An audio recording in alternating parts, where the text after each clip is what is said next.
പരിശുദ്ധ പരമദിവ്യകാരുണ്യത്തിന് ആരാധനയും സ്തുതിയും പുകഴ്ചയും ഉണ്ടായിരിക്കട്ടെ. പരിശുദ്ധ പരമദിവ്യകാരുണ്യത്തിന് എന്നേരവും ആരാധനയും സ്തുതിയും പുകഴ്ചയും ഉണ്ടായിരിക്കട്ടെ. ഇരിക്കുക.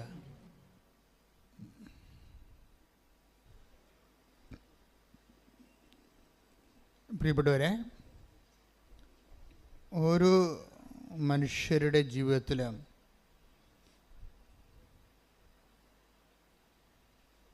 ദൈവത്തിൻ്റെ പാദനിസ്വനങ്ങൾ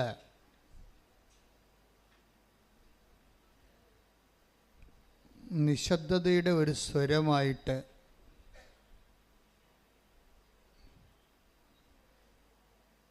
നമുക്ക് വിവേചിക്കാൻ കഴിയുന്നിടത്ത് വെച്ച് നമ്മുടെ ആധ്യാത്മിക മനുഷ്യൻ ഉണർച്ച പ്രാപിച്ചു വരുന്നുവെന്ന് നമ്മൾക്ക് കരുതാൻ പറ്റും. പക്ഷേ എന്താണ് ഇങ്ങനെ പറയണമെന്ന് ചോദിച്ചു കഴിഞ്ഞാൽ, കഴിഞ്ഞ ദിവസങ്ങളിൽ ഇവിടെ ഒരു സാക്ഷ്യമുണ്ടായി. ബഹുമാനപ്പെട്ട കൊച്ചച്ഛൻ ആ വിഷയത്തെക്കുറിച്ച് ചെറുതായിട്ടൊന്ന് സൂചിപ്പിച്ചായിരുന്നു. ആ സാക്ഷ്യം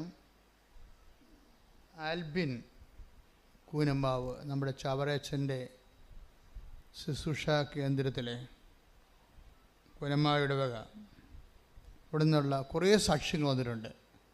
ഉടമ്പടി സാക്ഷ്യങ്ങളിൽ കുറേ സാക്ഷ്യങ്ങൾ, നല്ല കരുത്തിട്ട സാക്ഷ്യങ്ങൾ കൂനമ്മാവിൽ നിന്ന് വന്നിട്ടുണ്ട്. ഞാൻ ഇടയ്ക്ക് ശ്രദ്ധിക്കാറുണ്ട്. അപ്പം അതിലൊരു സാക്ഷ്യം ആൽബിൻ പറഞ്ഞതാണ്. ആൽബിൻ്റെ സാക്ഷ്യത്തിൻ്റെ ഘട്ടങ്ങളെ ഇങ്ങനെ നമ്മൾ പതുക്കെ പതുക്കെ പരിശോധിക്കുകയാണെങ്കിൽ അത് ഇന്നലെ ഡെലിവർ ചെയ്ത സാക്ഷ്യമാണ്. ഇപ്പം ഞാനിവിടെ നിൽപ്പുണ്ടായിരുന്നു.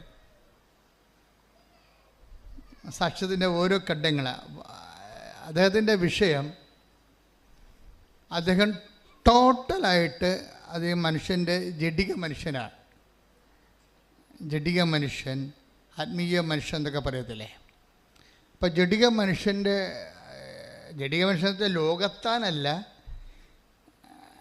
ദൈവത്തിന് ഒരു നമ്മുടെ ജീവിതത്തിൽ ഒരു 30% സ്പേസ് മാത്രം ദൈവത്തിന് കൊടുക്കുകയും ബാക്കി 70% നമ്മളുടെ ബുദ്ധി കൊണ്ട്, കഴിവ് കൊണ്ട് കൈകാര്യം ചെയ്യേണ്ടതാണെന്ന് ധരിച്ചിട്ട് മൊത്തം മസിൽ പവർ, മണി പവർ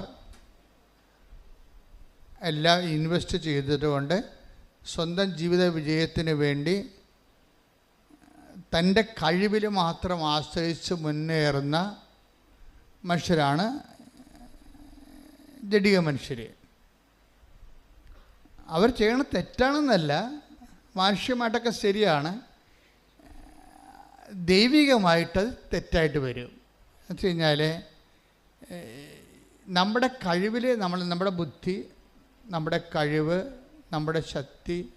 ഇപ്പോൾ ചില പൊട്ടന്മാർ പറഞ്ഞു അത് ദൈവം തന്നതല്ലേ, പിന്നെ എന്താ കുഴപ്പം, അതിലെല്ലാം ആശ്രയിക്കുമ്പോൾ ദൈവത്തിൽ തന്നെയല്ലേ നമ്മൾ ബഹുത്വപ്പെടുത്തുന്നത്. നോ. അവിടുത്തെ വരുന്ന പ്രശ്നം വെച്ച് കഴിഞ്ഞാൽ, നമ്മൾ ഇപ്പം നിങ്ങൾ തന്നെ ചിലർ അപ്പന്മാരോട് കാർക്കശ്യമായിട്ട് പറയും, എന്താ, ഞാൻ പഠിച്ചു അതുകൊണ്ട് ഞാൻ ജയിച്ചു, കുടുംബം എനിക്ക് വേണ്ടി ഒന്നും ചെയ്തിട്ടില്ല, അങ്ങനെ പറയും. അങ്ങനെ പറയുന്ന കുറേ വിഡ്ഢിയാന്മാരുണ്ട്. ഞാൻ പഠിച്ചു, എൻ്റെ ബുദ്ധി കൊണ്ട് ഞാൻ പഠിച്ചു, ഞാൻ കഷ്ടപ്പെട്ടു, ഞാൻ പഠിച്ചു, ഞാൻ ജയിച്ചു, കുടുംബം എനിക്ക് വേണ്ടി ഒന്നും ചെയ്തിട്ടില്ല. ചില വിഡ്ഢിയാന്മാരുടെ പ്രശ്നം, അവർ നാക്ക് കൊണ്ട് എപ്പോഴും ജയിച്ചുകൊണ്ടിരിക്കും, ജീവിതം കൊണ്ട് തോറ്റുകൊണ്ടിരിക്കും. കാര്യം ഇതെല്ലാം കേൾക്കുന്ന ഒരാളുണ്ടല്ലോ. നീ വന്ന വഴികളിലൂടെ എല്ലാം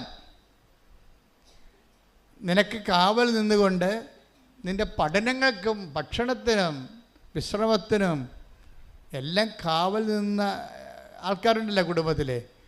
അവരുടെ അധ്വാനത്തെ മറന്നാണ് നിൻ്റെ ഭൗതിക പങ്കത്വം കെട്ടി എഴുന്നള്ളിക്കണത്. അങ്ങനെ നിങ്ങൾ തലമറന്ന് എണ്ണ തേക്കരുത്. അതിന് മത്സരമെന്നാണ് പറയുന്നത് ബൈബിളിൽ. അങ്ങനെയുള്ള മാതാപിതാക്കന്മാരുള്ള മത്സരം, അല്ലെങ്കിൽ അവരെ ഇടിച്ചു താത്തി പറഞ്ഞുകൊണ്ട് തൻ്റെ കേമത്വം കെട്ടി എഴുന്നള്ളിക്കുന്നതിന് ദൈവത്തെ മറന്നുള്ള ഒരു മത്സരമാണ്. ഒരിക്കലെങ്കിലും പറഞ്ഞാൽ നിങ്ങൾക്ക് അതിനെക്കുറിച്ച് അനുതാപം തോന്നണം. പക്ഷെ അനുതാപം തോന്നണമെങ്കിലുള്ളൊരു കുഴപ്പം, നമുക്ക് ഇങ്ങനെ സ്വന്തമായിട്ട് അനുതാപിക്കാനൊന്നും പറ്റത്തില്ല. അനുതാപത്തിൻ്റെ താക്കോൽ കൂട്ടങ്ങൾ കർത്താവിൻ്റെ കയ്യിലാണ്. ആത്മാവിനെ തുറക്കണത്, ദൈവം പ്രവേശിക്കണതും അനുതാപത്തിന് താക്കോൽ കൊണ്ട് തുറന്നാണ്. നമുക്ക് മാക്സിമം ചെയ്യാൻ പറ്റുന്നത് അകത്തിട്ട് ലോക്ക് ചെയ്യാനേ പറ്റത്തുള്ളൂ. ദൈവത്തോട് മനുഷ്യന് ചെയ്യാൻ പറ്റുന്ന മാക്സിമം കലാപരിപാടി എന്ന് പറയണത് അകത്തു നിന്ന് ലോക്ക് ചെയ്തിട്ട് ദൈവത്തിനെ പുറത്ത് നിർത്താനേ പറ്റത്തുള്ളൂ. പക്ഷെ തുറന്ന് കയറുക എന്നുള്ളത് നമ്മുടെ കയ്യിലില്ല സാധനം. അതുകൊണ്ടാണ് വെളിപാട് പറയണത്, വാതിൽക്കൽ നിന്നുകൊണ്ട് ഞാൻ മുട്ടുന്നു. ആരെങ്കിലും വാതിൽ തുറന്ന് തന്നാൽ 2 സെക്ഷനാണ് ഉള്ളത് അനുതാപത്തിന്. ഒന്ന് നമ്മളുടെ ഒരു തുറവിയും പിന്നെ ദൈവത്തിൻ്റെ ഒരു തുറവിയും. 2 തുറവികളുണ്ട്. ഒന്ന് നമ്മൾ അനുവദിക്കണം. ദൈവം ഇങ്ങനെ ഇടിച്ച് പൊളിച്ച് ഒന്നും അകത്ത് കയറത്തി അനുതാപമൊന്നും ഉണ്ടാക്കിയിട്ടില്ല. അതിന് വേറെ ആളെ നോക്കേണ്ടി വരും. അതുകൊണ്ട് 3:20 take the bed of God, വെളിപാട് 3:19. ഞാൻ സ്നേഹിക്കുന്നവരെ ശാസിക്കുകയും ശിക്ഷിക്കുകയും ചെയ്യുന്നു. അത് പറഞ്ഞ, ഞാൻ സ്നേഹിക്കുന്നവരെ ശാസിക്കുകയും ശിക്ഷിക്കുകയും ചെയ്യുന്നു. അതുകൊണ്ട് തീക്ഷ്ണതയുള്ളവനാകുക, അനുതപിക്കുക.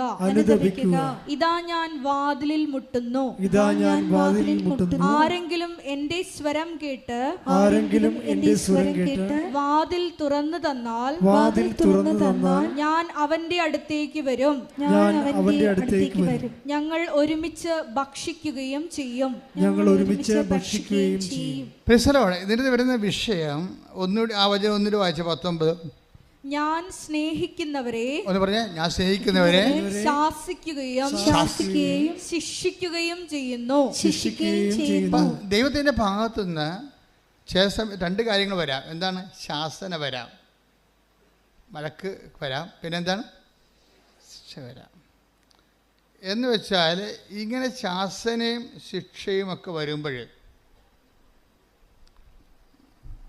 സ്വാഭാവികമായിട്ട് ചില ആൾക്കാർ അതിനോട് പിന്നെ പതുക്കെ ശാസനയും ശിക്ഷയുമുള്ള ന്യായത്തിനായ പിന്നെ ഇത്രയും കഷ്ടപ്പെട്ട് പ്രാർത്ഥിക്കുന്നത്, പ്രാർത്ഥിച്ചിട്ട് പിന്നെയും ദുഃഖവും കഷ്ടപ്പാടും തന്നെയാണല്ലോ വരണത്. നമ്മുടെ വഴിയിൽ പിന്നെയും ക്ലേശമാണല്ലോ. അപ്പോൾ പ്രാർത്ഥന കൂടുമ്പോഴാണ് ക്ലേശങ്ങൾ വരണമെന്ന് ചില വിഡ്ഢിയാന്മാരായ ബ്രദേഴ്സ് വീടുകളിൽ കയറി ഇറങ്ങി അബലകളായ സ്ത്രീകളെ ഉപദേശിക്കുകയും വഴിതെറ്റിക്കുകയും ചെയ്യും. ഇതൊക്കെ അന്നും ആദിമസഭയിലുണ്ടായിരുന്നു, ഇന്നുമുണ്ട്. എന്താ പ്രശ്നം വെച്ച് കഴിഞ്ഞാൽ, ഈ ശാസനകളെ ഈ ദൈവസ്നേഹമുള്ളവരെ, ഇപ്പം എന്താ പറയണത്, ഇപ്പം നിനക്ക് അങ്ങനെ ഒരു സംഭവമുണ്ട്, ശാസന കിട്ടിയ ആളാണ്, നീ പഠിച്ചിട്ടും തോറ്റുപോയി, 1 മാർക്കിന് നീ വീണുപോയി, 1 മാർക്ക് കൂടി കിട്ടിയിരുന്നെങ്കിൽ എനിക്ക് ആ ജോലി കിട്ടിയേനോ. അപ്പോൾ ഇനി ഞാനെന്തിനാ പഠിക്കണത്, ഞാനെന്തിനാ പ്രാർത്ഥിക്കണത്, എനിക്ക് അത്തരം ദൈവത്തെ എന്തിനാ? നമ്മളിങ്ങനെ ചുരുണ്ടുകൂടി ഇനാം പെച്ചിയെ പോലെ തല കുമ്പിട്ട് അങ്ങനെ ഇരിക്കും. അത് ശാസനയുടെ കാലങ്ങളിൽ ചില ആൾക്കാർ കാണിക്കുന്ന ബോഡി ലാംഗ്വേജാണ്. പള്ളിയില്ല, പട്ടക്കാരനില്ല, എവിടെയെങ്കിലും ഒരു തട്ട് കിട്ടിയാൽ മതി. ഒന്നെങ്കിലും ചിലപ്പോൾ നിങ്ങളുടെ ബ്രദർ മരിച്ചു കാണും, നിങ്ങൾ ഏറ്റവും കൂടുതൽ സ്നേഹിക്കുന്ന ഒരു വ്യക്തി ചിലപ്പോൾ ലോകത്തിൽ മരിച്ചു പോയി കാണും. അപ്പം നിങ്ങൾക്ക് ഒരിക്കലും, നിങ്ങൾ അന്ന് പോലും ധാർമ്മിക രോഷം കൊണ്ട് നടക്കുകയാണ്. എന്ത് സ്നേഹമുള്ള മനുഷ്യനായിരുന്നു, എന്തൊരു വൃത്തിയുള്ള മനുഷ്യൻ, ഇവനേക്കാൾ എത്രയോ ദുഷ്ടന്മാർ ഇപ്പോഴും ഞങ്ങളുടെ നാട്ടിൽ ജീവിച്ചിരിപ്പുണ്ട്, അവന്മാർക്കൊരു കുഴപ്പമില്ല, നല്ലവരെയും കൊണ്ട് ദൈവം പോയി, ഇതെന്തൊരു ദൈവമാണ്. ഇങ്ങനെയൊക്കെ കുറേ ഡയലോഗൊക്കെ ഫിറ്റ് ചെയ്ത് ആ ഒരു കാര്യവും പറഞ്ഞ് ദൈവത്തിൽ നിന്ന് പതുക്കെ മാറുന്ന ആൾക്കാരുണ്ട്. എപ്പോഴും വരണ ഒരു വിഷയം വെച്ച് കഴിഞ്ഞാൽ, ദൈവത്തിൽ നിന്ന് മാറാൻ നമുക്ക് ഒരു 10,000 കാര്യങ്ങൾ വേണേൽ പറയാൻ പറ്റും. ദൈവത്തോട് അടുക്കാൻ ഒറ്റ കാര്യമേ പറയാൻ പറ്റത്തുള്ളൂ. എന്താ കാര്യം? ദൈവത്തോട് അടുക്കാൻ ഒരു കാര്യമേ പറയാൻ പറ്റത്തുള്ളൂ. അതായത് എൻ്റെ വിശ്വാസമുള്ളവനെ സംബന്ധിച്ചിടത്തോളം ഈ വിശ്വാസത്തിന് ഉള്ളൊരു പ്രത്യേകത, വിശ്വാസം എന്ന് പറഞ്ഞിട്ട് കാറ്റഗറ്റിക്കൽ ഫെയ്ത്ത് അല്ല. ഒരു ഇഷ്യൂ അതിനെ എങ്ങനെയാണ്, ഒരു ഇഷ്യൂ കഴിഞ്ഞു എന്നിട്ട് പിന്നെ എന്താണ് അവശേഷിക്കണത്. പണ്ട് ഈ കമ്പിത്തിരി എന്ന് പറഞ്ഞ സംഭവമാണ്, ഇപ്പോൾ ഉണ്ടോയെന്ന് അറിയത്തില്ല. ഉണ്ടോ കമ്പിത്തിരി? ഉണ്ടോ ഇപ്പോൾ? ഉണ്ടോ? കമ്പിത്തിരിക്കുള്ള കുഴപ്പമെന്ന് വെച്ചാൽ കത്തി ഭയങ്കരമായിട്ട് നക്ഷത്രങ്ങളൊക്കെ ചീറ്റി ഭംഗിയായിട്ട് പോയാലും ആ കമ്പി അവശേഷിക്കും ഇല്ലേ? ഇപ്പോൾ ഞങ്ങളുടെ കുഞ്ഞുനാളിലൊക്കെ കമ്പി പെറുക്കി കൊണ്ടുപോയി പാലുമുട്ടായി മേടിക്കുമായിരുന്നു. അന്നത്തെ ഒരു കുഞ്ഞുങ്ങളുടെ പരിപാടിയായിരുന്നു. ഈ പെരുന്നാൾ കഴിയുമ്പോൾ പള്ളിമുറ്റത്ത് പോയി കമ്പിത്തിരി പെറുക്കി എടുക്കുക, എന്നിട്ട് അതുകൊണ്ട് ഈ പാലുമുട്ടായിക്കാരൻ ഇങ്ങനെ വലിച്ചാൽ നീളം മിഠായിക്ക് വരുമല്ല ചുറ്റിയിൽ ഒരു ക്ലാറിനറ്റൊക്കെ വായിച്ചുകൊണ്ട് ആൾ വരും. ഇപ്പോഴൊന്നും ഇല്ല. അപ്പോഴേ കത്തിയാലും കമ്പി അവശേഷിക്കും. അതിന് വേണമെങ്കിൽ പിന്നെ നമുക്ക് മരുന്ന് ചുറ്റി കമ്പിത്തിരി ഉണ്ടാക്കാൻ പറ്റും. ഇതുപോലെ കത്തൽ വന്നാലും കമ്പി അവശേഷിക്കും. അതാണ് വിശ്വാസം എന്ന് പറയണത്. ഒരു മരണം ഉണ്ടായി, അല്ലെങ്കിൽ ഒരു അടുപ്പമുള്ള ആൾക്കാർ പോയി, നമ്മൾ കുറച്ച് ദിവസം നിലവിളിച്ചൊക്കെ നടന്ന് പിന്നെ പള്ളിയും വേണ്ട, പ്രാർത്ഥന ഒത്തിരി പ്രാർത്ഥിച്ചിട്ടും ഞാൻ കരഞ്ഞു വിളിച്ച് പ്രാർത്ഥിച്ചിട്ടും ചേട്ടന് തന്നില്ലല്ല, ആ കുഞ്ഞ് മരിച്ചു പോയല്ല എന്നൊക്കെ പോയി നിലയെ വിളിച്ചുകൊണ്ട് നമുക്ക് നഷ്ടപ്പെട്ട മരണങ്ങളിൽ പിന്നീട് വിശ്വാസം കുറഞ്ഞു പോയ ആ മരണത്തിന് ശേഷം, അല്ലെങ്കിൽ ആ ജപ്തി നടപടിക്ക് ശേഷം, അല്ലെങ്കിൽ ആ പരീക്ഷ തോൽവിക്ക് ശേഷം, അല്ലെങ്കിൽ ആ ജോലി നഷ്ടത്തിന് ശേഷം വിശ്വാസം കൂടിയാന്ന് നീ ആത്മശോധന ചെയ്യണം. കുറഞ്ഞെങ്കിൽ ഇനി കാര്യം വിശ്വാസത്തിൻ്റെ ഒരു പ്രത്യേകത എന്ന് വെച്ചാൽ നിൻ്റെ വിശ്വാസത്തിൻ്റെ തോതനുസരിച്ചിട്ട് ദൈവം ഇനിഷ്യേറ്റീവ് എടുത്താൽ മാത്രമേ ഇത് വർക്കൗട്ട് ചെയ്യത്തുള്ളൂ. ദൈവം ഇനിഷ്യേറ്റീവ് ഇപ്പോൾ ഒരിക്കൽ വിശ്വാസം ഡൗൺ ആയി കഴിഞ്ഞാൽ പിന്നെ നിൻ്റെ കാര്യത്തിൽ ദൈവം ഇനിഷ്യേറ്റീവ് എടുക്കണം. ദൈവം ഇനിഷ്യേറ്റീവ് എടുക്കണമെങ്കിൽ ദൈവം പഴയ ഫയൽ എങ്ങനെയുണ്ടെന്ന് നോക്കും, വെറുതെ ഇനിഷ്യേറ്റീവ് എടുക്കത്തില്ല.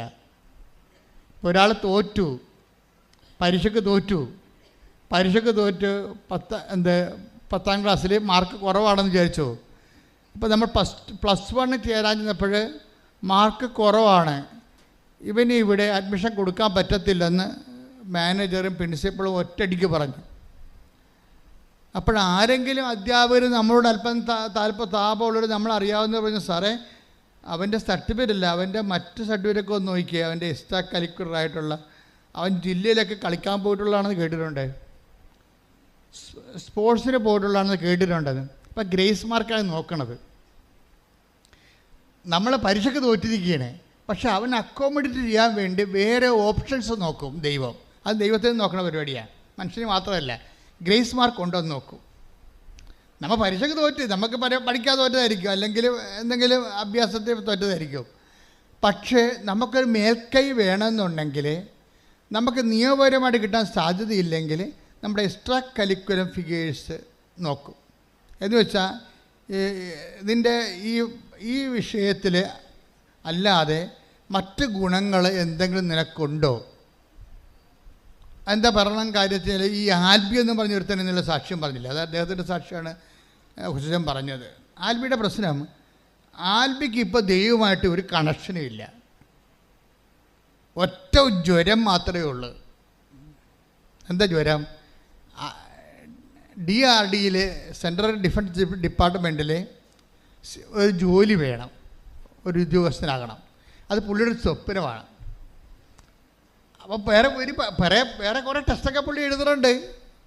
പുള്ളിക്ക് ജോലി സെൻട്രൽ ഗവൺമെൻറ് ജോലിക്കൊക്കെ കിട്ടിയതാണ്, പക്ഷേ ആ ജോലിക്ക് ശമ്പളം കുറവാണ്, ആ ജോലിക്ക് പുള്ളിക്ക് ടേസ്റ്റ് ഇല്ല. എങ്കിലും ജോലിക്ക് പോകണമൊക്കെ ഉണ്ട്. അങ്ങനെ പോകുന്നുണ്ടെങ്കിലും പുള്ളിക്കാരൻ ഡിഫൻസ് ഡിപ്പാർട്ട്മെൻറ്റിൽ കയറാൻ വേണ്ടിയാണ് ഈ പഠിത്തം മുഴുവൻ പഠിച്ചു കൂട്ടുന്നത്. ആദ്യത്തെ പഠിത്തം കഴിഞ്ഞ് പരീക്ഷ കഴിഞ്ഞ് പുള്ളി ഒരു റാങ്കിന് താഴെ പോയി. അവിടെ ഭയങ്കര സ്ക്രീനിങ്ങും അല്ലേ, ഒരു റാങ്കിന് താഴെ പോയി. പുള്ളിക്ക് ഭയങ്കര ഡെസ്പായ ആൾ. പിന്നെ അടുത്ത 3 കൊല്ലത്തിൽ ഒരിക്കലും ടെസ്റ്റുള്ളത്. 2016 പുള്ളിക്ക് ടെസ്റ്റ് തുടങ്ങിയതാണ് പുള്ളിക്കാരൻ. ഈ ഡിപ്പാർട്ട്മെൻറ്റിൽ കയറാൻ വേണ്ടി 2016 തുടങ്ങിയതാണ്. 16 കഴിഞ്ഞിട്ട് 19 ആ 16ലെ ടെസ്റ്റ് ഒരു റാങ്കിന് പോയി.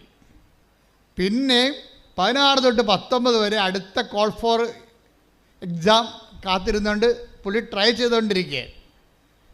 3 കൊല്ലം പള്ളി പോക്കില്ല, കുടുംബ പ്രാർത്ഥനയില്ല, പഠിത്തത്തോട് പഠിത്തം. അതെല്ലാം പുള്ളി പറയുന്നുണ്ട്, സുന്ദരമായ സാക്ഷ്യമാണ്. അമ്മ പറയടാ ഇത് ഞായറാഴ്ചയാണ്. അപ്പോൾ പറയും എനിക്ക് പഠിക്കാനുണ്ടെന്ന് പറയും. എടാ ഇന്ന് ഞായറാഴ്ചയാണെന്ന് അമ്മയും 3 കൊല്ലം 2016 തൊട്ട് 19 വരെ അമ്മ പറഞ്ഞിട്ടുണ്ട്. അമ്മമാർ പറയുന്നുണ്ടെങ്കിൽ അവർ കേൾക്കുന്നില്ല എന്ന് ചോദിച്ചിട്ട് പറയാണ്ടിരിക്കരുത്. നിങ്ങളുടെ ജോലി പറയുകയെന്ന് മാത്രമാണ്. മനസ്സിലായില്ലേ? അത് നിങ്ങളുടെ കടമയാണത്. പറഞ്ഞില്ല എന്നുണ്ടെങ്കിൽ നിങ്ങൾ അവൻ്റെ വിശ്വാസ തകർച്ചയിൽ നിങ്ങൾക്കും വിശ്വാസ തകർച്ച സംഭവിച്ചു എന്നാവും. അപ്പോൾ അമ്മയും മകനെയും വിശ്വാസ തകർച്ചയാവും. പിന്നെ ദൈവത്തിന് ഇനീഷ്യേറ്റീവ് എടുക്കേണ്ട കാര്യമില്ല. തള്ളയും തീരുമാനമായില്ല, തള്ളയുടെ കാര്യത്തിൽ തീരുമാനമായി. അപ്പം തള്ളമാരൊരിക്കലും വീഴരുത്. മക്കൾ വീണാലും അമ്മമാർ വീഴരുത്. മനസ്സിലായാ? അമ്മമാർ അല്ലെങ്കിൽ ചേച്ചിമാർ അല്ലെങ്കിൽ അനിയത്തിമാർ പെങ്ങന്മാർ ആരാണ് പ്രാർത്ഥിക്കണത്, ഒരാളെ സപ്പോർട്ട് ചെയ്ത് സ്പോൺസർ ചെയ്ത് കുടുംബത്തെ പ്രാർത്ഥിക്കണത്, അല്ലെങ്കിൽ പ്രാർത്ഥനയുടെ ആളായിട്ട് 1 കൊരിന്തോസ് 10:12 ആകയാൽ നിൽക്കുന്നു എന്ന് വിചാരിക്കുന്നവൻ വീഴാതെ സൂക്ഷിച്ചുകൊള്ളട്ടെ. വീണ് കിടക്കുന്നതിനെ കുറിച്ച് ദൈവം അഡ്രസ്സ് ചെയ്യുന്നില്ല. അത് മനസ്സിലാക്കണം. അയാളുടെ കാര്യത്തിൽ തീരുമാനമായി. വീണ് കിടക്കുന്നതിന് അഡ്രസ്സ് ചെയ്യുന്നില്ല. അത് നിസ്സാര കാര്യമല്ല. ദൈവം നിൽക്കുന്ന ആളാണ്. ദൈവത്തിൻ്റെ ക്യാമറ ഈ നിൽക്കുന്ന ആളിലേക്കാൻ തിരിയാണ്. വീണ് കിടപ്പുണ്ട്, അവൻ ശവമായി പോയി. അവിടെ ഒരുത്തൻ നിപ്പുണ്ട്, അവൻ്റെ അമ്മ സ്പോൺസർ, അവന് വേണ്ടി പ്രാർത്ഥിച്ചുകൊണ്ടൊരു അമ്മ നിപ്പുണ്ട്. ദൈവത്തിൻ്റെ കണ്ണെപ്പോഴും ഈ നിൽക്കുന്ന അമ്മയിലാക്കാണ്. അതിലെന്താ പറയണത്? നീ നിൽക്കുകയാണിപ്പോൾ, പക്ഷെ നിൽക്കുന്നതെന്ന് കരുതുന്ന നീയും വീഴാതെ നോക്കണം എന്ന് പറയും. പ്രാർത്ഥിക്കുക, കർത്താവേ വിശ്വാസത്തിലെ ദൈവസ്നേഹത്തിലെ പ്രത്യാശയിലെ നിൽക്കുന്നുവെന്ന് കരുതുന്ന ഞാൻ വീഴാതിരിക്കുവാൻ അമ്മേ പരിശുദ്ധമ്മേ അമ്മയുടെ പൊൻകരങ്ങളിലെ എന്റെ വിശ്വാസത്തെ താങ്ങി നിർത്തണമേ. എന്റെ വിശ്വാസത്തെ താങ്ങി നിർത്തണമേ. എന്റെ വിശ്വാസത്തെ താങ്ങി നിർത്തണമേ.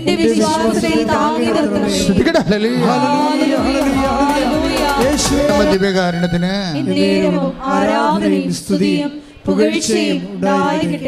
ഇനി വീണ് പോയി എന്ന് വിചാരിച്ചുകൊണ്ട് ചത്തുപോയെന്ന് കരുതരുത്. വീണ് പോയവന് നീ നിന്റെ പഴയ ഫയലിൽ എക്സ്ട്രാ കരിക്കുലം എല്ലാം ഉണ്ടെങ്കിൽ ദൈവത്തിന് ഒരു കരുണ തോന്നാൻ സാധ്യതയുണ്ട്. വീണ് പോയാൽ അവിടെ കിടന്ന് ചത്തുപോകണമെന്ന് നീ വിചാരിക്കരുത്. വീണ് പോയെങ്കിൽ ഇപ്പം ആൽബിൻ്റെ കാര്യം എന്താ? ആൽബിന് വീണ്ടും അവൻ 2019 പരീക്ഷ എഴുതും.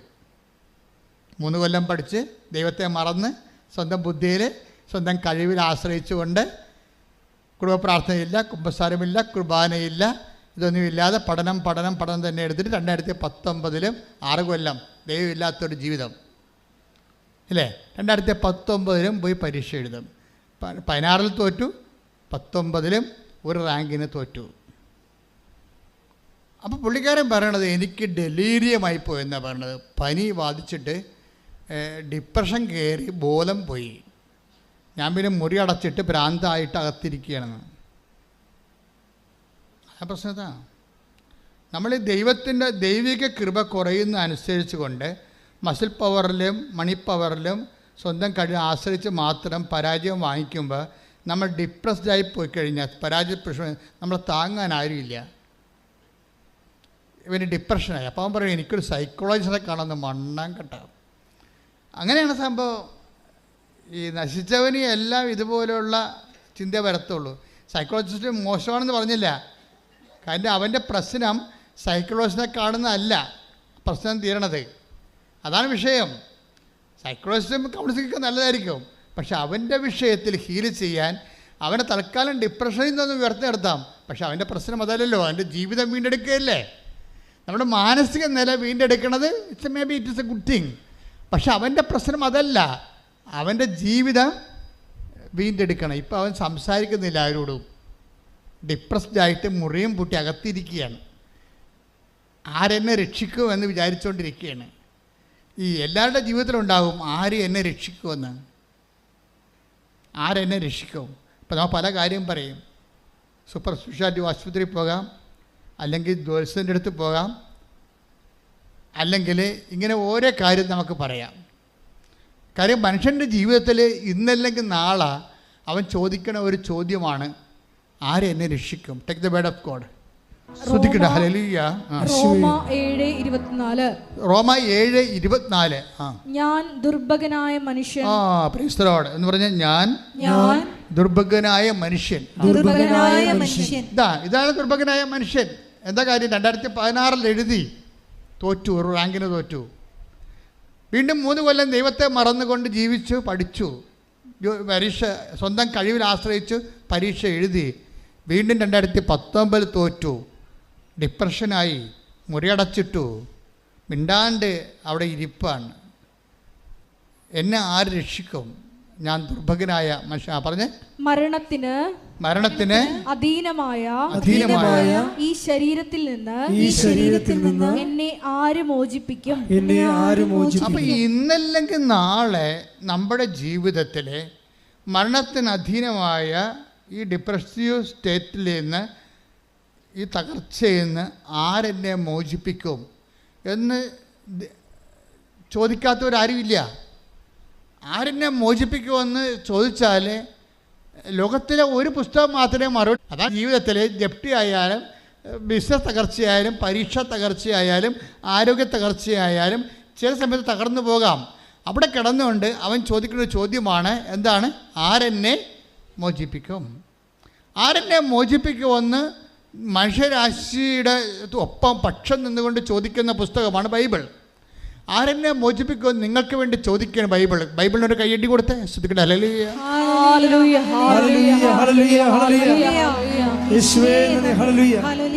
ശ്രദ്ധിക്കട്ടെ. ഹല്ലേലൂയ. ഇപ്പോൾ ഞാൻ ദുർഭകനായ മനുഷ്യൻ, എന്താണ്? ആരെന്നെ മോചിപ്പിക്കും? അടുത്ത ഒരു വായിച്ചേ. നമ്മുടെ കർത്താവായ യേശുക്രിസ്തു വഴി ദൈവത്തിന് സ്തോത്രം. Praise the Lord. ആരാണ് മോചിപ്പിക്കണത്? നമ്മുടെ കർത്താവായ യേശുക്രിസ്തു. അപ്പോൾ നമ്മുടെ കർത്താവായ യേശുക്രിസ്തുവിൻ്റെ മോചനത്തിൻ്റെ സ്വർഗീയ പദ്ധതിയായിട്ടാണ് ഈ ഉടമ്പടി വരണത്. ഇവൻ പറയണത് എന്താ? ഞാൻ സൈക്കോളജിസ്റ്റിനെ പോയി കാണണം, എനിക്ക് ഏതാണ് നല്ല സൈക്കോളജിസ്റ്റ് ടൗണിലുള്ളത്, ആരാണ് അദ്ദേഹത്തെ എനിക്ക് പരിചയപ്പെടുത്തി തരണത് എന്നൊക്കെ ചിന്തിക്കുന്ന സമയത്ത് ഇവൻ്റെ അടുത്ത് ദൈവം വരും. എന്താണ്? മൊബൈലിലൂടെ തന്നെ വരും. ഇതാണ് വഴി, നീ ഇടത്തോട്ടോ വലത്തോട്ടോ തിരിഞ്ഞു നോക്കുമ്പോഴേ. Take the word of God. ശ്രദ്ധിക്കട്ടെ. ഹല്ലേലൂയ. ഹല്ലേലൂയ. ഹല്ലേലൂയ. ഹല്ലേലൂയ. യേശുവേ നന്ദി. ഹല്ലേലൂയ. ഹല്ലേലൂയ. യേശുവേ സ്തുതി. 30:21. ഐസയ 30:21. നീ വലത്തോട്ടോ ഇടത്തോട്ടോ തിരിയുമ്പോൾ നിന്റെ കാതുകൾ പിന്നിൽ നിന്ന് ഒരു സ്വരം ശ്രവിക്കും. ഇതാണ് വഴി, ഇതിലേ പോവുക. അപ്പൊ നിന്റെ പിന്നാലെ വരുന്നൊരു ദൈവമുണ്ട്. നീ അനുഗമിക്കണ ദൈവവും നിന്നെ അനുഗമിക്കണ ദൈവവും. സ്പിരിച്വാലിറ്റിയിൽ 2 സെക്ഷനുണ്ട്. ഒന്ന് നിന്നെ അനുഗമിക്കണ ദൈവം, നീ തകർച്ചയിൽ വീണ് പോകുമ്പോൾ കോരിയെടുക്കാൻ വേണ്ടി പിന്നാലെ വരുന്ന നിന്നെ കോരിയെടുക്കണ ദൈവം, നിന്നെ അനുഗമിക്കണ ദൈവം. രണ്ടാമത്തെ എന്താണ്? നീ രക്ഷപ്പെട്ട് കഴിയുമ്പോൾ നീ അനുഗമിക്കണ ദൈവം.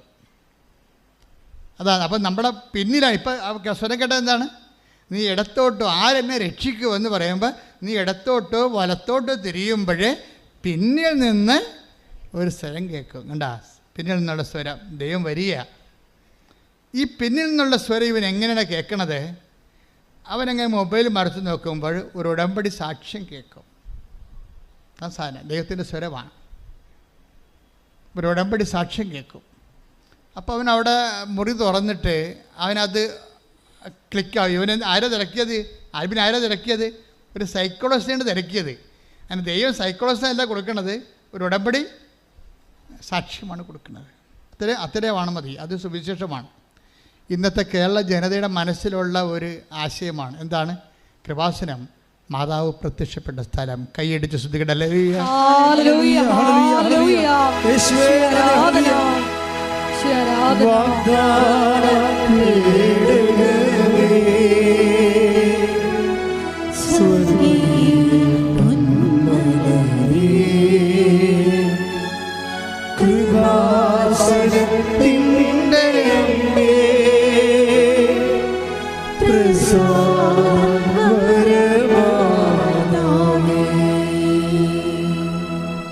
അത്രയും മാത്രം. This is the primary first knowledge.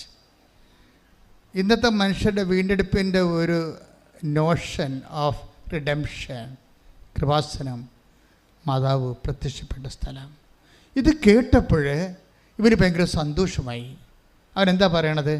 എനിക്ക് ഈശോയുടെ അധികം ബന്ധമൊന്നുമില്ല, പക്ഷെ എനിക്ക് മാതാവിനോട് ഭയങ്കര ബന്ധമായിരുന്നെന്ന്. ഇപ്പോഴല്ല, പണ്ട്. എനിക്ക് ഈശോയുടെ അധികം ബന്ധമൊന്നുമില്ല, പക്ഷേ എനിക്ക് മാതാവിനോട് ഭയങ്കര അടുപ്പമാണ്. എന്താ കാര്യത്തിൽ? ഞാൻ പണ്ട് വല്ലാർപാടം പള്ളിയിൽ എല്ലാ സന്ധ്യയ്ക്കും പോയി മാതാവിനെ കാണുമായിരുന്നു. ഇതാണ് എക്സ്ട്രാ കരിക്കുലം എന്ന് ഞാൻ മുമ്പ് പറഞ്ഞത്. കരിക്കുലത്തിലില്ല, ഈശോയിൽ അവന് വിശ്വാസം അടുപ്പമില്ല. പിന്നെ എന്താണ് എക്സ്ട്രാ കരിക്കുലം നമ്മൾ ചെയ്യുന്നത്? അതായത് എന്തുകൊണ്ട് വൈ വി പ്രൊമോട്ട് മേരി? എന്താ കാര്യം? എന്താണ്?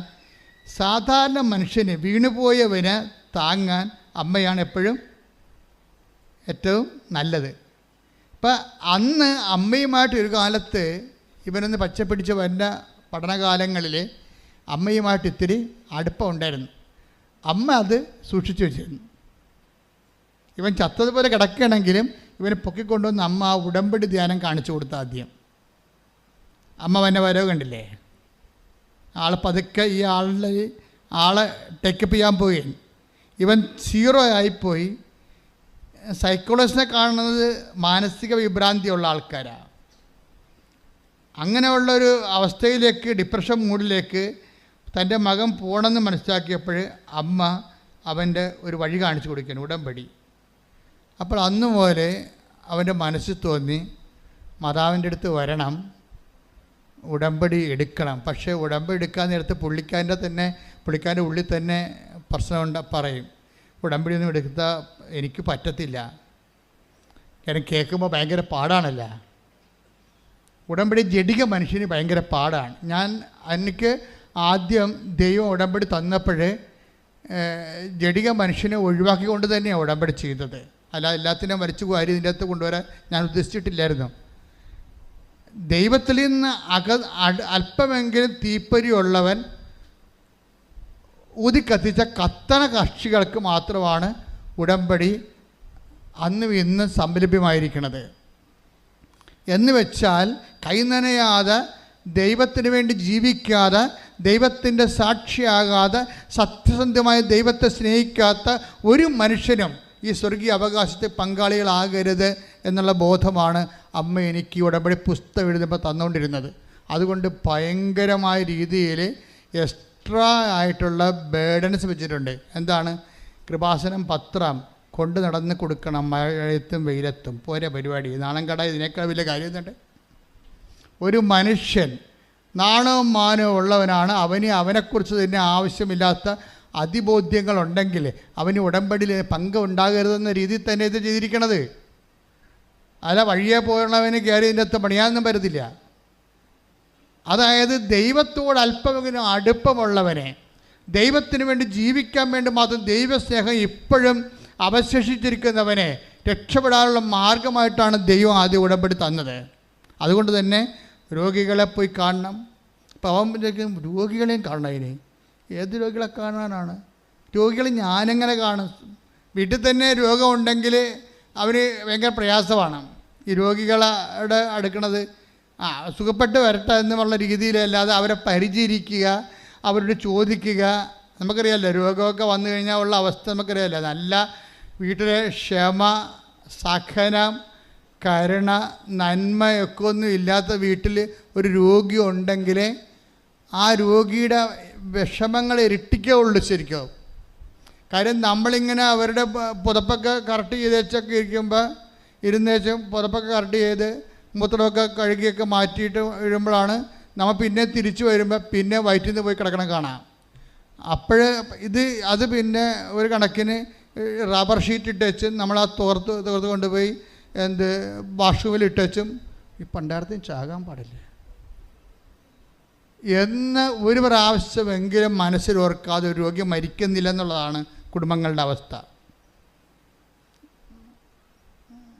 പക്ഷേ ഈ രോഗിയുടെ വിശുദ്ധീകരണമല്ല ഉദ്ദേശിച്ച ദൈവം. ഈ രോഗിയെ നോക്കാൻ വേണ്ടി ഒരാളവിടെ നിർത്തിയിട്ടുണ്ട്. ഈ ക്ലാവ് പിടിച്ച ക്രിസ്ത്യാനിയെ അവൻ എന്ത് ജാതിപ്പെട്ടവനായാലും, ക്രിസ്ത്യാനി എന്ന് പറഞ്ഞത് ആരാ? ക്രിസ്തുവിന് വേണ്ടി. അവൻ ചിലപ്പോൾ മാധവൻ എന്ന കാർത്തികനായിരിക്കും പേര്, പക്ഷെ ദൈവത്തിൻ്റെ ഉള്ളിൽ അവൻ ക്രിസ്ത്യാനിയായിരിക്കും, ദൈവത്തോട് വിശ്വാസമുള്ള ആളായിരിക്കും. അവരുടെ ഉള്ളിൽ വല്ല ക്ലാവ വല്ലതും ആത്മാവിനുണ്ടെങ്കിൽ ദൈവം തേച്ച് മിനുക്കി വെളുപ്പിക്കണ കാലമാണ് ഈ രോഗികളൊക്കെ വീട്ടിൽ കിടക്കണ കാലം എന്ന് പറഞ്ഞാൽ. ഈ ഉടമ്പടി വിളക്കൊക്കെ ഉണ്ട്, തിളങ്ങി നിൽക്കണത് എന്തുകൊണ്ടാണ്? ഇങ്ങനെ തിളങ്ങി അങ്ങനെ ജീവിതകാലം മുഴുവൻ നിൽക്കുകയല്ലേ. ഇതിനെ കൊണ്ടൊക്കെ കഴുകും കുറച്ച് കഴിയുമ്പോൾ ചേച്ചിമാർ കൊണ്ടുപോയി ബ്രാസോയിട്ടൊക്കെ പിടിപ്പിച്ച് ഉരപ്പിച്ച് ഇതിൻ്റെ കഷ്ണമൊക്കെ ഊരിയെടുത്തിട്ട് കൊണ്ട് മിനുക്കി പണി ചെയ്യണത്, മിനുക്കി കൊണ്ടുവന്ന് വെക്കണത്. പിന്നെ എറണാകുളത്ത് നിന്ന് ഒരു ചേട്ടായി ഒരു മരുന്നും കൊണ്ടുവരും. ഒരു ദിവസം മുഴുവനും രാത്രി ഇവിടെ ഇരുന്നുകൊണ്ട് ഇതെല്ലാം തേച്ച് മിനുക്കും, ചേട്ടായും ചേട്ടായുടെ ഭാര്യയും കൂടി. അവർക്കിതിൻ്റെ പണിയാണ്. അപ്പോൾ ഇത് കണ്ടപ്പോൾ അവർക്ക് തോന്നി ഇത് മിനുക്കി കൊടുക്കണം, മാതാവിൻ്റെ മുമ്പിൽ നിന്ന് കത്തണ വിളക്കല്ലേ, മിനുങ്ങിയിരിക്കട്ടെ എന്ന്. അപ്പോൾ ദൈവത്തിൻ്റെ മുമ്പിൽ കത്തണ വിളക്കാണ് നമ്മൾ മിനുങ്ങിയിരിക്കാൻ വേണ്ടി നമ്മളുടെ സ്വാർത്ഥതയുടെ, നമ്മളുടെ വൈരാഗ്യത്തിൻ്റെ, നമ്മളുടെ അങ്ങനെയുള്ള ക്ലാവുകൾ ദൈവം കഴുകിക്കളയണത് കുമ്പസാരത്തിലൂടെയല്ല, മറിച്ച് ഒരു രോഗിനെ വീട്ടിൽ തന്നുകൊണ്ടാണ്. ഒരു രോഗിനെ വീട്ടിൽ തരുമ്പോൾ നിനക്കറിയാമല്ലോ, ഒന്നാമത്തേൽ നിനക്ക് മര്യാദയ്ക്ക് രുചിയുള്ള ഭക്ഷണം കഴിക്കാൻ പറ്റത്തില്ല. എന്താ കാര്യം? രോഗിക്കുള്ള ഭക്ഷണങ്ങൾ പല വ്യത്യാസമുള്ള ഭക്ഷണങ്ങളായിരിക്കും. പിന്നെ എന്താ പ്രശ്നം വെച്ച് കഴിഞ്ഞാൽ ആ രോഗിയുടെ മരുന്നും മണവും ഒക്കെ ആയത് കാരണം നിനക്ക് ആ രോഗി കിടക്കുന്ന മുറി കയറിക്കഴിഞ്ഞാൽ നിനക്ക് ഭക്ഷണം കഴിക്കാൻ പറ്റത്തില്ല. ഇങ്ങനെയുള്ള കുറേ സാഹചര്യങ്ങൾ ക്രിസ്തുവിൻ്റെ നാമത്തിൽ നീ ഏറ്റെടുക്കുമ്പോൾ ആണ് നീ പുണ്യപൂർണ്ണമായിട്ട് വരണത്. മനസ്സിലായില്ലേ? പണിയാണേ, നിസ്സാരമല്ല. കൃപയുടെ വഴികൾ അങ്ങനെയാണ് വെച്ചിരിക്കുന്നത്. അല്ലാതെ ആരും ഇങ്ങനെ കൈ നനയാതെ മീൻ പിടിക്കാമെന്ന് വിചാരിക്കരുത്. കാര്യം ദൈവം അങ്ങനെ ചെയ്തിട്ടില്ല. കുരിശുരൂപം കാണുമ്പോൾ അറിയാൻ പറ്റും എന്താണ്. ഇതിന് കഷ്ടപ്പെട്ട് തന്നെയാണ്, പാപത്തിന് പരിഹാരം ചെയ്തിട്ട് തന്നെയാണ് നമ്മൾ വീണ്ടെടുത്തിരിക്കണമെന്നുണ്ടെങ്കിൽ അതിൻ്റെ ഒരു ഇൻസ്റ്റാൾമെൻറ്റ് നമ്മുടെയൊക്കെയൊന്നും ചോദിക്കും. കർത്താവ് എനിക്ക് വേണ്ടി തൂങ്ങി മരിച്ച് കഷ്ടപ്പെട്ട് പങ്കപ്പാട് അനുഭവിച്ചല്ല എന്ന് എൻ്റെ ഓഹരി തരാൻ പറഞ്ഞാൽ പറയും, നീ അത് പേയ്മെൻറ്റ് ചെയ്യാൻ പറയും, നിൻ്റെ പേയ്മെൻറ്റ് വെക്കാൻ പറയും, നിൻ്റെ പേയ്മെൻറ്റ്. അതുകൊണ്ട് തന്നെ നമ്മളുടെ ഓരോ ശുശ്രൂഷകളും കർത്താവിൻ്റെ നാമത്തിലായിരിക്കണം. വേറെ ആരുടെ നാമത്തിൽ, എൻ്റെ ഭർത്താവിൻ്റെ നാമത്തിൽ കുഞ്ഞുങ്ങൾ നോക്കിയിട്ട് കാര്യമില്ല. എൻ്റെ ചേട്ടായി, നിങ്ങളെ ഓർത്താണ് ഞാൻ കുഞ്ഞുങ്ങളെ നോക്കിക്കൊണ്ട് ഇവിടെ നിൽക്കണത്. ഭയങ്കര പാടാണ് കേട്ടോ. നമ്മുടെ കുഞ്ഞുങ്ങളാണെന്ന് പറഞ്ഞാൽ അനുഭവിക്കണം ഞാനാണ്. കാര്യം 3 കുഞ്ഞുങ്ങളുണ്ട്, ഒരു തള്ളയും. ഭർത്താവ് വീട്ടിലില്ല. അമ്മായി ഉണ്ടെന്ന് പറയുമ്പോൾ ഈ തക്കത്തിന് അവർ സ്വന്തം മകളുടെ കുഞ്ഞുങ്ങളെ നോക്കാൻ പോയിരിക്കുകയാണ്. മനഃപ്പുറം പോയതാണെന്ന് നമുക്കറിയാം, അവർക്കും അറിയാം. പക്ഷെ അവർക്ക് പോകാതിരിക്കാൻ പറ്റത്തില്ല. അവർക്കിടെ കുഞ്ഞുങ്ങൾക്ക് പോയി നോക്കേണ്ടത് ഇവർക്കൊരു പണി കൊടുക്കാൻ വേണ്ടി അവരുടെ മനസ്സിലുള്ള ചിന്ത. ഇങ്ങനെ അഴുക്ക് പിടിച്ച ചിന്തകളുമായിട്ട് ജീവിക്കുന്ന അമ്മായിയമ്മമാരും ഉണ്ട്, മരുമക്കളുണ്ട്. അമ്മാമ്മയൊക്കെ ക്ഷീണമായിട്ട് കിടക്കുമ്പോൾ തന്നെ വീട്ടിൽ അതൊക്കെ ഇവിടെ നിന്നാൽ ഇവരെയും കൊണ്ട് ആശുപത്രിയിൽ പോകേണ്ടി വരുമെന്ന് ചോദിച്ചാൽ മരുമക്കൾ കിട്ടിയ വണ്ടിക്ക് ഓട്ടോറിക്ഷയ്ക്ക് വീട്ടിൽ പോകണം മക്കളുണ്ട്. പിന്നെ 2 ആഴ്ച കഴിഞ്ഞ് ചിലപ്പോൾ 2 ആഴ്ച കഴിഞ്ഞാൽ വിളിച്ച് ചോദിക്കും, ചത്താ കവി ചത്താ എന്നൊക്കെ ചോദിക്കും. ഈ ആൾക്കാർ ഉടമ്പടി എടുത്താൽ ചീറ്റിപ്പോകാൻ സാധ്യതയുണ്ട്. ഉടമ്പടി എടുത്ത കാര്യം നമ്മുടെ മനസ്സ്, ഉടമ്പടി എന്ന് പറയുന്നത് ദൈവവുമായിട്ടുള്ള ഉടമ്പടിയാണ്. ആ ഉടമ്പടിയിൽ വ്യക്തികളെപ്പോഴും ദൈവ സ്വഭാവം ക്രമേണ പ്രാപിച്ചുകൊണ്ടിരിക്കാൻ ഉള്ള സംവിധാനങ്ങൾ പ്രയോജനപ്പെടുത്തുക, അല്ല ഒടിച്ചോടിയിട്ട് കാര്യമൊന്നുമില്ല. പ്രാർത്ഥിക്കുക, കർത്താവ് ദൈവമേ കർത്താവായ ദൈവമേ, എൻ്റെ വീട്ടിൽ എൻ്റെ ആത്മാവ് വെട്ടിത്തിളങ്ങാൻ ദൈവം സ്ഥാപിച്ചിരിക്കുന്ന വിശുദ്ധീകരണ സാഹചര്യങ്ങളോടെ ദൈവ സ്നേഹത്തോടെ സമീപിക്കുവാൻ എന്നെ സഹായിക്കണമേ. ശ്രുതികട ഹല്ലേലൂയ. എല്ലാ സഹന സാഹചര്യങ്ങളെയും കൃപയാക്കി മാറ്റുവാൻ ഈ ആരാധനയിലൂടെ ആരാധനയും സ്തുതിയും പുകഴ്ചയും ഉണ്ടായിരിക്കട്ടെ. എൻ്റെ മക്കളെ, അച്ഛൻ പറയുന്ന കുഞ്ഞുക്ക് മനസ്സിലാണില്ലേ? ഇനി എന്താ ചെയ്യണമെന്ന് വെച്ചാൽ, ഇങ്ങനെയുള്ള സിറ്റുവേഷൻ നമ്മുടെ ഭാഗത്ത് വന്നു പോയിട്ടുണ്ടെങ്കിൽ നമുക്ക് അറിയാതെ അനുതാപം ഉണ്ടാകണം. ഞാൻ പറഞ്ഞുകൊണ്ടല്ലേ, ഈ ഉടമ്പടി ധ്യാനം കേൾക്കുമ്പോൾ ആൾക്കാർക്ക് എന്തുകൊണ്ടാണ് അനുതാപം ഉണ്ടാകണത്? ദൈവം അവർക്ക് വിശ്വാസം കൊടുക്കുന്നത് കൊണ്ടാണ് അനുതാപം ഉണ്ടാവും. ഈ അനുതാപം കിട്ടിക്കഴിഞ്ഞാൽ നമുക്കറിയാമല്ലോ, അനുതാപത്തിന് ദൈവം തന്നെ ചില സാഹചര്യങ്ങൾ ഉണ്ടാക്കിത്തരും. ദൈവം നമ്മളെ വെയിറ്റ് ചെയ്യും. നമ്മളെ വേണമെങ്കിൽ നിങ്ങളുടെ കയ്യിരിപ്പ് കാരണം നിങ്ങളുടെ വഴിക്ക് വിധിക്ക് വിട്ടേക്കാം. പക്ഷെ ദൈവം അവൻ രക്ഷപ്പെടാനുള്ള സാഹചര്യം കൊടുക്കും. ഇപ്പോൾ ആൽബിൻ അങ്ങനെയാണ്. ആൽബിൻ എന്താണ്? ഇവൻ ദൈവത്തെ മറന്ന് ജീവിച്ച ആളാണല്ലേ.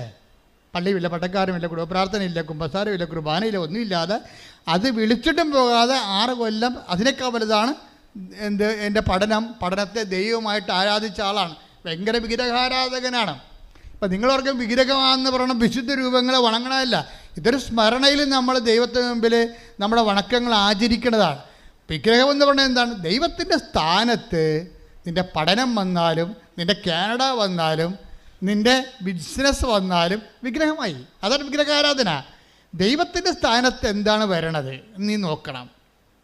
ഇപ്പം ഞായറാഴ്ച കുർബാനക്ക് വിളിച്ചപ്പോൾ പോയില്ല. എന്താ കാര്യം? എനിക്ക് ഉദ്യോഗസ്ഥർ പഠിക്കാനുണ്ട്. അപ്പോൾ ആരാണ് ദൈവം? അവൻ്റെ പഠനമാണ് പലത് ദൈവം എന്ന് പറയണത്. അവൻ്റെ പഠനമാണ് ദൈവം. അപ്പോൾ ഈ പഠനമാണ് ദൈവം, പഠനം വഴി കിട്ടണ ഉദ്യോഗമാണ് ദൈവം, അവൻ്റെ സ്റ്റാറ്റസാണ് ദൈവം എന്ന് പറഞ്ഞാൽ അതിൻ്റെ അർത്ഥം ആരാണ്? അവനാണ് ദൈവം എന്ന് എൻ്റെ അർത്ഥം. കാര്യം പഠിച്ചാൽ എന്ത് കിട്ടും? ഉദ്യോഗം കിട്ടും. ഉദ്യോഗം കിട്ടിയാൽ എന്ത് പറ്റും? സ്റ്റാറ്റസ് കിട്ടും. ആർക്ക് സ്റ്റാറ്റസ് കിട്ടും? നമുക്ക്. അപ്പോൾ ആരാണ് ദൈവം? നമ്മൾ. അവനവൻ കടമയാണ് ഈ സംഭവം. അവനവനാണ് ദൈവം എന്നാണ് പറയണത്. നമ്മൾ ദൈവത്തെ മറന്നുകൊണ്ട് വേറെ എന്തെല്ലാം വസ്തു, വീട്, ചില ചേട്ടത്തിമാരൊക്കെ ഞങ്ങളുടെ അവർ കച്ചവടം നടത്താൻ വേണ്ടി ഇവിടെ വരും. അച്ഛാ, ഒരു കച്ചവടം നടത്തണം, ഒരു കാശുരം വെഞ്ചരിച്ച് കാഷ് ബോക്സിൽ ഇടണം. ഞാൻ പറഞ്ഞ കാഷ് ബോക്സിലൊക്കെ വെഞ്ചരിച്ചൊക്കെ തരാം. പക്ഷേ ഈ കച്ചവടം നിങ്ങൾ അവസാനം ദൈവമാക്കരുത്. കാര്യം ഇപ്പം അവർക്ക് മര്യാദയ്ക്ക് ഭക്ഷണം കഴിച്ച് ജീവിക്കാൻ പറ്റണുണ്ടേ. അവരുടെ ഒരു ചിന്ത എന്ന് പറയണത് ഒരു റോഡ് കറങ്ങി തിരിഞ്ഞ് വരുന്നുണ്ട് നമ്മുടെ നാട്ടിലേക്ക്, നമ്മുടെ ഭാഗത്തേക്ക്. അപ്പം നമ്മൾ കച്ചവടം കിട്ടില്ലെങ്കിൽ എലിസിക്കുട്ടി നേരത്തെ പോയി കച്ചവടം വെച്ച് പാസ്സാക്കി നാട്ടുകാരെല്ലാം ഉള്ളിയും മുളകും പുളിയൊക്കെ മേടിക്കാൻ വേണ്ടി അവിടെ ചെല്ലും. അവിടെ പറ്റുപടി തുടങ്ങിക്കഴിഞ്ഞാൽ പിന്നെ ഒരു പൂച്ചക്കളി ഇവിടെ വരത്തില്ല. അതുകൊണ്ട് നമ്മൾ നേരത്തെ ഓടുന്ന പട്ടിക്ക് ഒരു നേരം നേരത്തെ എറിഞ്ഞു കഴിഞ്ഞാൽ സ്വാഭാവികമായിട്ടും അവളേക്കാൾ 10 പൈസ കൂടുതൽ നമുക്ക് ഉണ്ടാക്കാം വേണ്ടെന്നും കടമിടണ്ടെന്നും അല്ല അച്ഛൻ പറഞ്ഞത്.